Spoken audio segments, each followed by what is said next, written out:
দেশের নানা প্রান্ত থেকে আসা আলিম সমাজের প্রতিনিধিরা ভিড় করেন রাজধানীর মগবাজারে আল ফালাহ মিলনায়তনে। জামায়াতে ইসলামীর কেন্দ্রীয় ওলামা কমিটি আয়োজিত দায়ী ও ওয়াইজ সম্মেলনে অংশ নেন ৫ শতাধিক আলেম প্রতিনিধি। উপস্থিত ছিলেন দলের আমির ডাক্তার শফিকুর রহমান সহ কেন্দ্রীয় নেতারা। দীর্ঘদিন অসুস্থ থাকার পর আবারও দলীয় কর্মসূচিতে সরব হন জামায়াতের আমির। প্রধান অতিথির বক্তব্যে বলেন, কোনো ধরনের বিভাজনের রাজনীতি করে না জামায়াত। দেশকে এগিয়ে নিতে পরস্পরের বিরুদ্ধে দ্বন্দ্বে লিপ্ত না হওয়ার আহ্বান জানান তিনি। ধর্মের ভিত্তিতে জাতিকে বিভাজিত করার পক্ষে নয়। আমরা একটা ঐক্যবদ্ধ জাতি দেখতে চাই।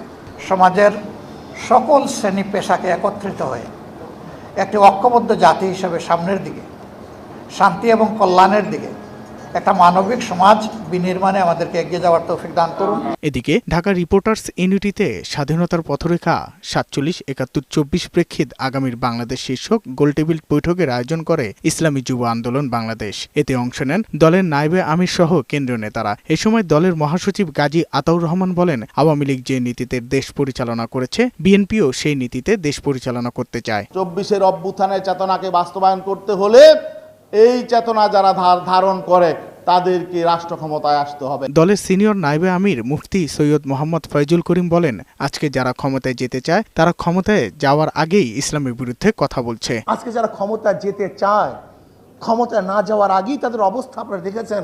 হীন এমন কোনো অপরাধ নেই যে অপরাধ তারা করছে না। আজকে তারা ক্ষমতায় যাওয়ার জন্য ধর্মকে বিক্রি করতে পারে, আজকে ক্ষমতায় যাওয়ার জন্য ধর্মকে পরিবর্তন করতে পারে, আজকে ক্ষমতায় যাওয়ার জন্য তারা ইসলামের বিরুদ্ধে কথা বলতে পারে। অন্যদিকে ইঞ্জিনিয়ার্স ইনস্টিটিউটে সম্ভাব্য সংসদ সদস্য প্রার্থীদের নিয়ে মতবিনিময় সভা করে খেলাফত মজলিস।